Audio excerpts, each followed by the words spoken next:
এই রোদে কাজ করা সত্যিই কঠিন রে ভাই, ছায়া থাকলে একটু জিরোতে পারতাম। আমি যদি ওদের একটু সাহায্য করতে পারতাম। যাই এই আমের বীজটাকে একটা ফাঁকা জায়গায় রেখে দেই। এবার একটু পানি হলেই নতুন গাছ গজাবে।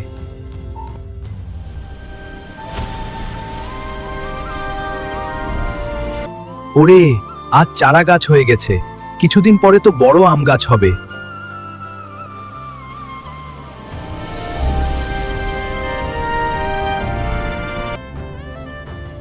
আহা, কি শান্তি!